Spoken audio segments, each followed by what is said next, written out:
एक छोटे से गांव में शिवैया नाम का एक आदमी अपने परिवार के साथ रहता था। शिवैया एक मध्यम वर्गीय परिवार से ताल्लुक रखते हैं। उनकी पत्नी का नाम रेखा है। शिवैया किसी की भी कही बात पर आंख मूंदकर विश्वास कर लेता था। इसके अलावा शिवैया थोड़ा घमंडी था और वह सभी को यह साबित करने की बहुत कोशिश करता था कि वह एक सम्मानजनक जीवन जी रहा है। एक दिन रेखा, मैं बाहर जा रहा हूँ। क्या तुमको किसी चीज चाहिए? हाँ, कुछ सब्जियां चाहिए। आते समय सब्जियां खरीद के लावो। लेकिन आप अमीर लोगों की तरह जाते हैं और एक जमींदार की तरह उन्हें उनकी मांग से अधिक कीमत पर सब्जियां खरीदते हैं। एक बात याद रखो कि हम इतने अमीर नहीं हैं। हम एक साधारण मध्यम वर्गीय परिवार से हैं। आप हर जगह अमीर लोगों की तरह खर्च करते हो, लेकिन महीने के अंत तक हमारे पास एक पैसा भी नहीं बचता। फिर हमें भूखे रहना पड़ता है। इसीलिए आप अमीर लोगों की तरह खर्च करना छोड़ कर मोल तोल करके सब्जियां आवो।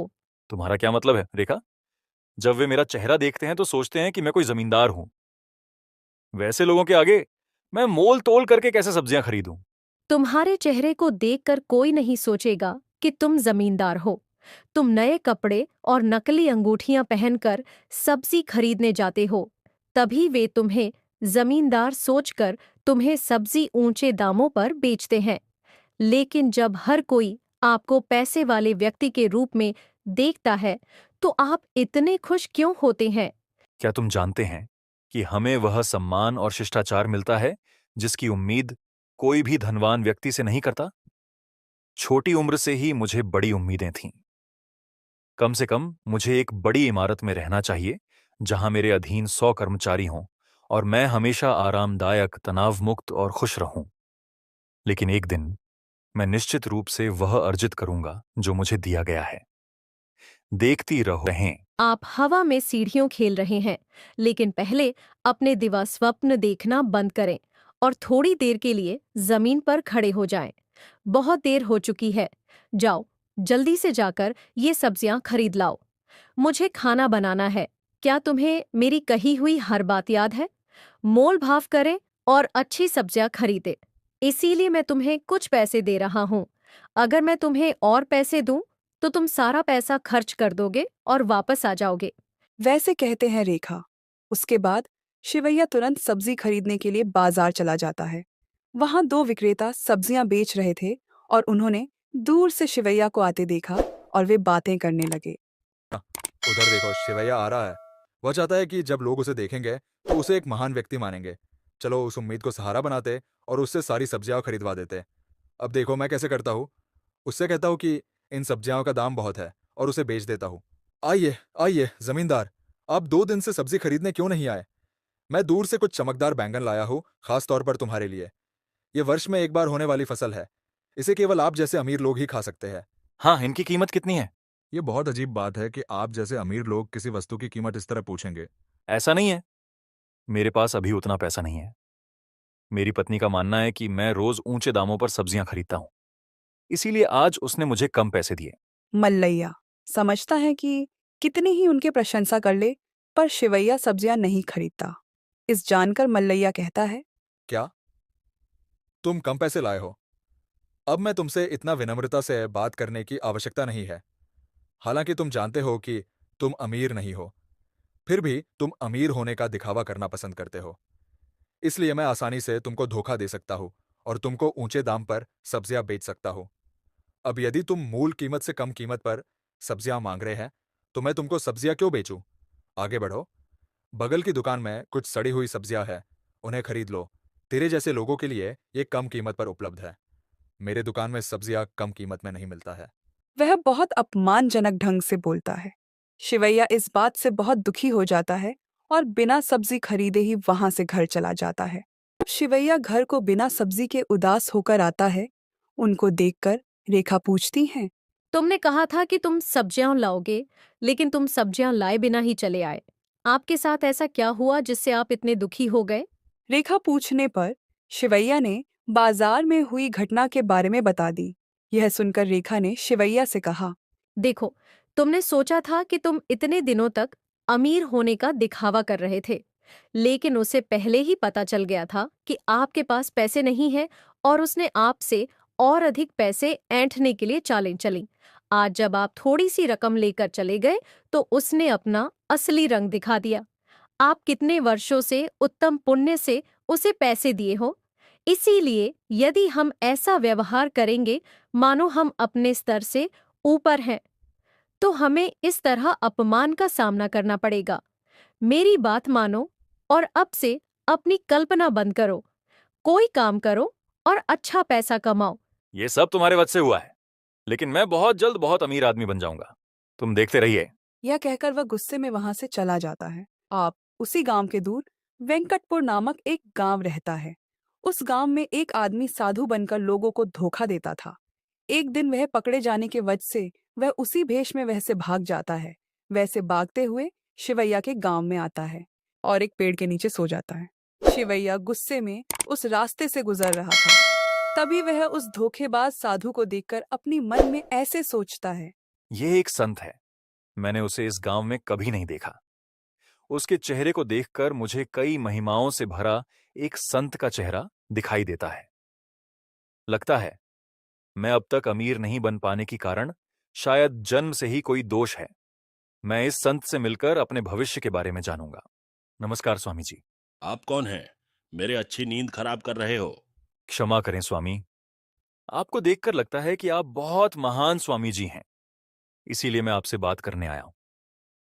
शिवैया की बातें सुनकर उस चोर साधु ने अपनी मन में वैसे सोचता है, वह एक पागल व्यक्ति की तरह है। वह मेरी ओर देखता है और सोचता है कि मैं एक सच्चा संत हूं।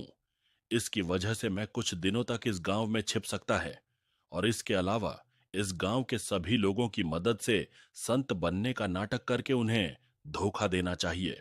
यह सोचकर बाहर से वह एक सच्चे संत की तरह, आप कौन हैं बेटे? मेरा नाम शिवैया है। मैं इसी गांव में रहता हूं।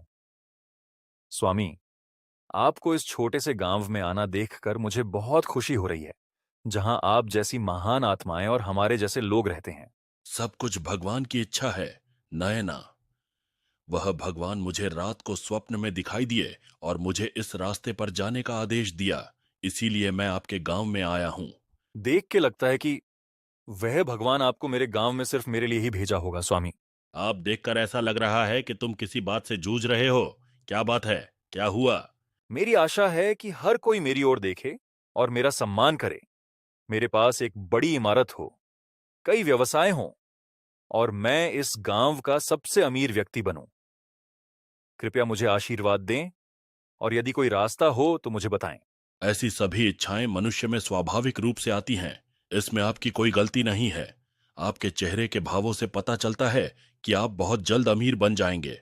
आप अपनी जिंदगी अपनी इच्छानुसार, अपनी पसंद के अनुसार बड़े आराम और विलासिता के साथ जींगे।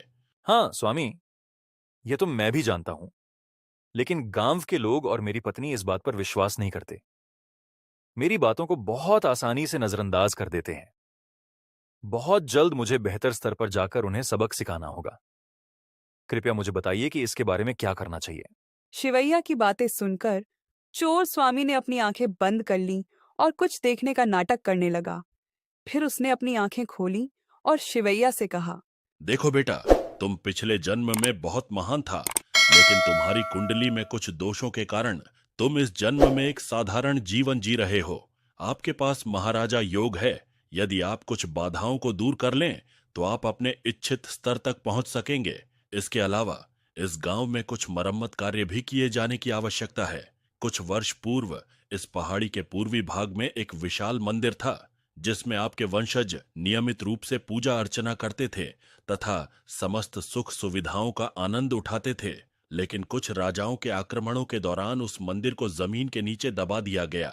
आपके वंशज भी धीरे धीरे गरीब होते चले गए हैं। यदि आप चाहते हैं कि जो आप चाहते हैं वह फिर से हो, तो आपको पूर्व में एक बड़ा मंदिर बनाना चाहिए और वहां पूजा करनी चाहिए। तभी तुम्हारी आशा पूरी होगी और तुम अपनी महिमा पुनः प्राप्त कर सकोगे। स्वामी, आप जो कह रहे हैं उसे सुनकर मेरे रोंगटे खड़े हो गए हैं। मेरे रिश्तेदार अमीर हैं और मुझे लगता है कि मुझे भी वैसे ही रहना चाहिए। कभी कभी तो मुझे ऐसा लगता है कि मेरे पास अधीन 100 कर्मचारी हैं और मैं इंद्र के महल जैसे घर में हूं। लेकिन जैसा कि आपने कहा, अगर मैं एक मंदिर बनाना चाहता हूं और उसमें पूजा करना चाहता हूं तो मुझे बहुत सारे पैसों की जरूरत होगी, लेकिन मेरे पास अभी इतने पैसे नहीं हैं। चिंता मत करो बेटा, गांव के सभी लोगों से खूब सारा चंदा इकट्ठा करो, सबको एक एक करके मेरे पास लाओ, और मैं अपने वचनों से उनके कष्ट दूर कर दूंगा और उन्हें अच्छा मार्ग दिखाऊंगा। इसके अलावा मैं उन्हें यह भी बताऊंगा कि इस गांव में मंदिर बनाना कितना आवश्यक है। दान की गई राशि से मंदिर बनाने का संकल्प लें। आप सचमुच महान व्यक्ति हैं स्वामी। मैं अभी गांव में सभी को इसके बारे में बताऊंगा। कुछ ही दिनों में सभी लोगों से दान एकत्र किया जा सकेगा। यह कहकर वह तुरंत गांव गया। वह सभी को बताता है कि प्राचीन समय में हमारे गांव के पूर्व में एक मंदिर था और नए आए स्वामी को उसी भगवान ने यहाँ मंदिर बनाने के लिए भेजा है। कई लोग शिवैया की बातों पर विश्वास कर चोर स्वामी जी के पास चले जाते हैं।